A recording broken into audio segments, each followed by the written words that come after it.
Nicole Conkle, Here. Rebecca Turner. Here. Brittany Sands. We do have a quorum. Thank you. Next, I will entertain a motion for the approval of minutes from our February 21st, 2023 meeting. So moved. Second.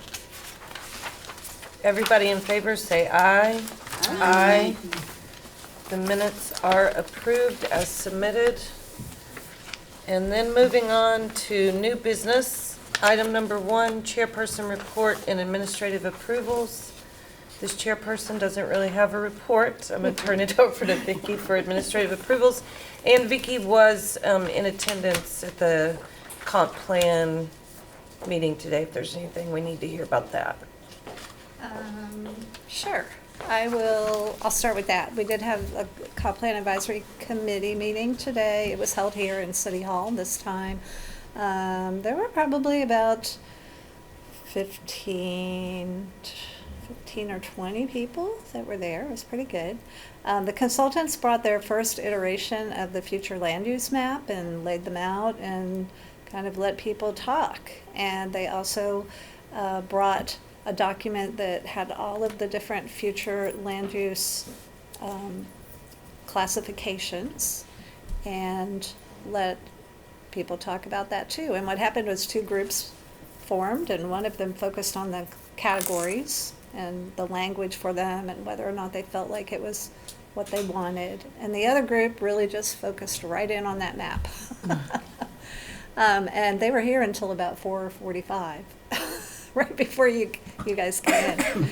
So I think it was a productive meeting, but it was kind of a flurry, and I think there'll probably be a recap after. It was the first time the committee actually got their eyes on a future land use map idea, and I'm sure that there's going to be more discussion about that. You may or may not know this, I'm just curious. Do we know how many more advisory committee meetings they're technically supposed to be? They're generally monthly. Okay. I think they're scheduled through at least June, but you can find that, and there's a timeline on the KentuckyDistilledTogether.com website. Okay. Just out of curiosity. And the administrative approvals for the period from February 14th to March 9th, I cut it off a little bit early this time because I was out of town last week. We have 4. There's the first one in the Special Historic Zoning District at 307 Wilkinson. We have approved the replacement of a non-historic, unsympathetic front door with a door that meets the design guidelines. And then in the Special Capital Zoning District at 412 Logan Street, the applicant is planning to re-roof with asphalt shingles, install hardy board siding, remove a non-historic window and restore the opening to the historic size, and replace the front door. At 322 Steel Street, that applicant had renewed their building permit, which included chimney repointing, so that was administratively approved. And at 120 West State Street,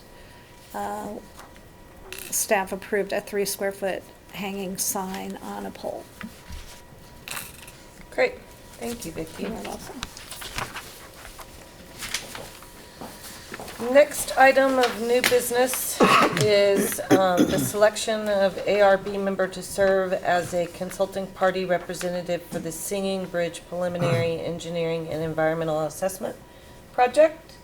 And Rebecca has so graciously agreed. Yes. And we have no doubt she's qualified for that, so, I do have a question. yeah. So you don't have any obligations or transportation for the Singing Bridge project? I've sent it through legal, Cool. All right. so Good. Of course, if anything with that changes, you'll let us know as soon Absolutely. as possible, yeah. Okay. Perfect. That is not a voting item.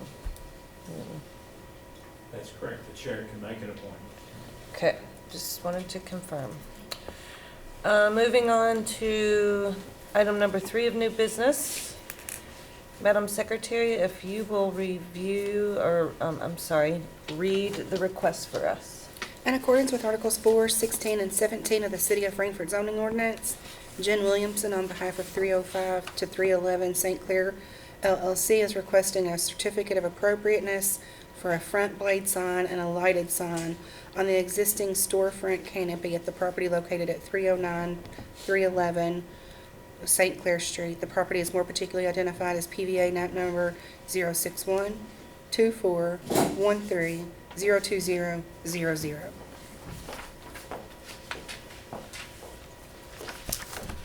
Okay, so we are back at this building downtown, which I know you're all familiar with because we've had several reviews already related to its rehabilitation. This proposal is for signage on the building. The building is located in the Central Business Historic Zoning District. It is a 4-story, 2-part commercial block building constructed in the second half of the 19th century. It is composed of brick and is 5 bays wide. There is a recessed entry at the ground floor, which has been modified in the mid-20th century to include that decorative canopy above, which has gained historic significance. The building has gone through many alterations over the years, including the loss of windows and associated openings on the 2nd through 4th floors. That alteration caused the building to be evaluated as non-contributing to the National Register districts, but now that the original openings have been restored as part of the current rehab underway, it has gained a contributing status again, and it is seeking historic preservation tax credit for rehab, including for the proposal this evening, which, as I mentioned, is for signage. Staff has evaluated the signage proposal, and we do find it in conformance with the Central Business Historic Zoning District design guidelines. There is a PVA map that shows the location of the property on St. Clair.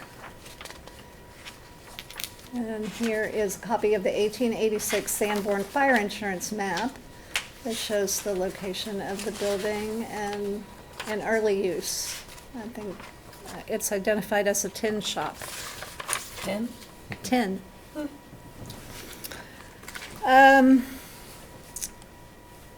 Here's a picture that kind of shows the condition recently. These were probably taken in the last decade or so, before the windows were restored. And I'm showing you them because you can see how there was previously lettering on the canopy that identified it as the Marcus Building. That's pretty much how it's known locally right now. And also a blade sign that has been installed on the side elevation there, very large. That is not the original location for that sign, as I will show you here in a second. This is the proposal for the first of 2 signs we are reviewing tonight. It is a blade sign. It is much smaller than the size of that historic blade sign in the previous picture. This sign is 10 feet tall and 3 feet wide. The rendering on the right shows the planned installation location. It will be lit externally with LED rope lighting. This sign has a retro look, but the size makes it more pedestrian-oriented than the much larger blade sign that originally existed. Got historic photos here. These are all courtesy of the Capital City Museum, showing the historic signage that has existed on St. Clair in the past.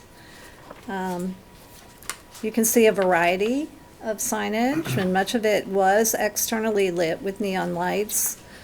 I would also like to point out that the lettering on the canopy, which I blew up there on the right, of the building historically existed on both sides because it was a 2-way street. You know, they wanted to see Marcus coming and going. Here are some additional color photos that show the historic signage, including the historic marquee on the Grand Theater. And you can see again that blade sign its original location on the front of the building. The Hauser's Tavern is a historic reference to a previous business that existed in this building at one point in time. I have the sign for Hauser's circled in this photo, and I'm sure this photo didn't come out very clearly in your staff reports. It looked dark to me. So I tried to blow it up here so you'd have a better look at it. It is a projecting, hanging sign. Looks to me like it probably was lit with neon as well.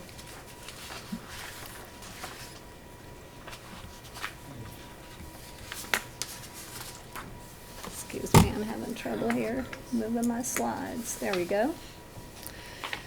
Okay, so the second sign proposal is to replace the lettering on the canopy. And so I'm back here to the most recent iteration of that and how it looked in the last decade with Marcus on one side of it. This was before the rehab began. And the proposal is to replace this lettering with the St. Clair, which will advertise the short-term rental rooms available on the upper stories. Here are some more details from that proposal. The lettering is planned to be 24 inches tall. And in the rendering, that appears comparable to what previously existed. This will also be lit on the exterior with rope LED lighting.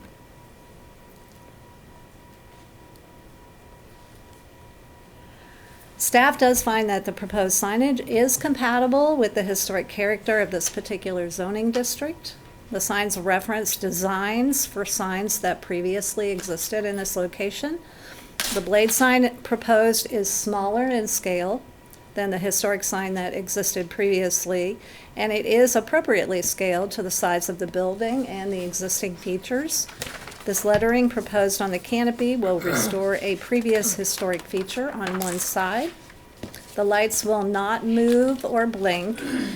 The proposal meets our design guidelines for this district, and as a tax credit project, the applicant is working to meet the Secretary of Interior standards for rehabilitation, which is a higher standard than our local design guidelines in this particular district.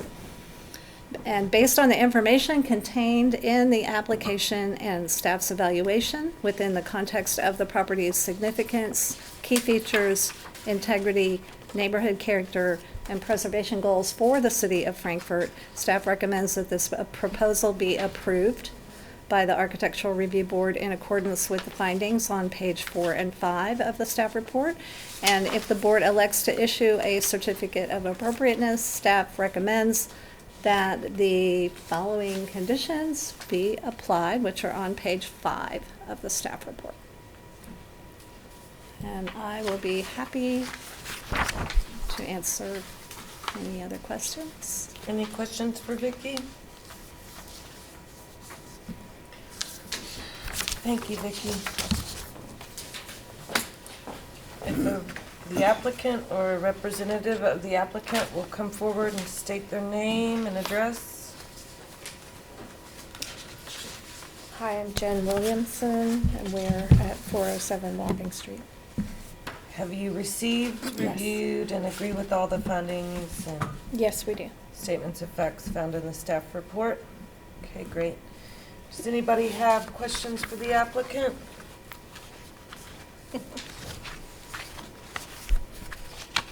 All right, there being none, I will entertain a motion for the proposal. I'll make a motion to approve the certificate of appropriateness for this property with the findings of facts in the staff report between pages 2 through 5, and with the conditions on page 5. Second. Madam Secretary, if you'll call roll. Mr. Stoltz? Yeah, I say yes. Ms. Turner? Yes. Ms. Oberlin? Yes. Ms. Conkle? Yes. Ms. Cross? Yes. Ms. Oberlin? I mean, I'm sorry, Ms. Johnson. Okay, I was confused. I just called her I was like, twice. oh no, wait. Motion carries. Thank you. There were no members of the public here to comment either, just wanted to point that out. Thank you, motion passes.